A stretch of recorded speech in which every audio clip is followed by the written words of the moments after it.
Je vais juste passer quelques instants sur savoir ce que c'est qu'un test. Ce test-là, personne n'a jamais prouvé d'aucune sorte qu'il avait le moindre rapport avec une maladie.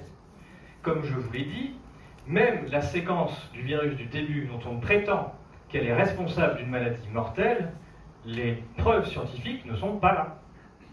Ça s'appelle un biais de confirmation. Et le test est basé sur ce biais de confirmation qu'on n'a toujours pas prouvé scientifiquement.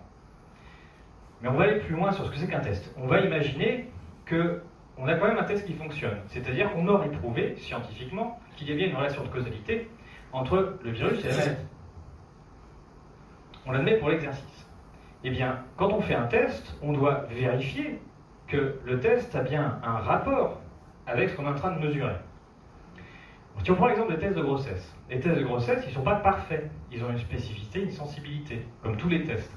Des fois, ils disent positif alors que la femme n'est pas enceinte, et des fois, ils disent négatif alors que la femme est enceinte. On essaye de faire des tests le plus précis possible. Mais il y a toujours une incertitude, ça ne marche pas à tous les coups. Si vous faites faire pipi sur un test de grossesse à tous les petits garçons de 5 ans de France, vous aurez des positifs. Est-ce que vous leur faites démarrer un suivi de grossesse? C'est ce que nous avons fait avec ces tests-là. Le fait de vérifier si les femmes sont bien enceintes après le test positif, ça s'appelle avoir un gold standard. Le gold standard, c'est la femme est-elle enceinte ou n'est-elle pas enceinte. Et donc ça, c'est un vrai gold standard qui nous permet de mesurer l'efficacité du test. Pour Covid-19, on est sur des tests sur lesquels il n'existe aucun gold standard, puisqu'une maladie n'est pas définie correctement. Ce sont un ensemble de symptômes qui peuvent attribuer à n'importe quoi. Donc on est incapable de mesurer la qualité du test puisqu'on n'a aucune référence. Donc on est dans le flou total, on ne sait pas ce que c'est. Vu ce que je vous ai montré, c'est n'importe quoi, d'ailleurs. Mais imaginons que c'est un très bon test, et dans ces cas-là, on aurait 5% d'erreurs. C'est-à-dire 5% de cas où, même si je teste que des gens qui sont parfaitement sains, j'aurai quand même 5% de positifs. Même si la séquence cherchée n'existe pas.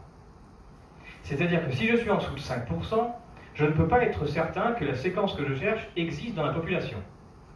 Ce moins de 5%, ça a été le cas pour quasiment toute l'année 2021. Donc on a eu des vagues de tests, avec des prétendues vagues de tests positifs, qui valent moins, donc les tests positifs, ils sont là et là, symptomatiques et asymptomatiques. Et dans la majorité des cas, au début de l'année en tout cas, on était bien inférieur à 5%. C'est-à-dire que même avec un gold standard, si on savait ce qu'il valait, on déclarerait que la séquence n'existe pas. Et donc la totalité des personnes qui sont fait enfermer chez elles, dont on a dit qu'elles étaient malades, puis ensuite guéries et immunisées, c'est sur la base de quelque chose dont on ne peut pas prouver que ça existe d'un point de vue statistique. Ça ne vaut rien. Et il s'est passé d'autres choses dans la magie. C'est que, en plus, parlons-en maintenant, pour savoir si un petit gold standard serait de dire, on devrait vérifier si les gens positifs au moins sont malades, et si les gens négatifs n'ont bien pas les symptômes que l'on prétend qu'ils aient, que l'on prétend au Covid-19. Par le test positif symptomatique est quasiment toujours inférieur à la part de tests positifs asymptomatiques. C'est-à-dire qu'avec vos tests, si vous êtes positif, vous êtes bien plus souvent pas malade du tout. Parfaitement sain. Ce qui veut dire que ce test, de ce point de vue-là, ne vaut rien en termes de spécificité. Passons à la sensibilité.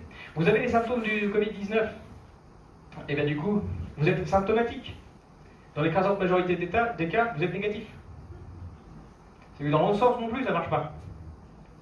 Quelle que soit la manière dont vous voulez considérer ce test n'a aucun rapport avec aucune maladie connue. C'est écrit. C'est une escroquerie. Vous lancez un dé, vous avez les mêmes résultats à peu près. Et en plus, la positivité du test, donc au début, était insignifiante, ce qui fait que la séquence, a priori, on ne peut pas dire qu'elle existe. Et ensuite, ça s'est mis à augmenter à partir d'hiver. Elle s'est mis à augmenter pourquoi? Parce que le Covid est arrivé? Eh bien non, parce qu'on a changé le protocole de test. À l'hiver 2021, c'est là qu'est arrivé le fameux variant Omicron. Un laboratoire sud-africain qui reçoit du pognon et qui se passe sur le devant de la scène en disant j'ai trouvé un variant. Et du coup, on rajoute dans les amorces le variant Omicron. Le variant Omicron, il permet de faire passer les tests de 5% à plus de 30% de positivité. Ce qui a été très pratique parce que tous les gens qui se sont testés, ils avaient envie d'être positifs, donc ce qui a permis à tout le monde d'être positif à ce moment-là. Donc on a fait deux choses. On a rajouté le variant Omicron dans les tests, plus on a dit bah, les tests antigéniques, ça passe, ça valide un test RT-PCR. C'est juste ça qui fait augmenter la positivité. C'est pas une maladie qui arrive. C'est une règle administrative de comptage. On ajoute le test Omicron et ça fait augmenter la positivité. Pour la France, on est passé à 30%. Pour la Suède, on est passé à 70% de positifs. C'est-à-dire que tout le monde était positif.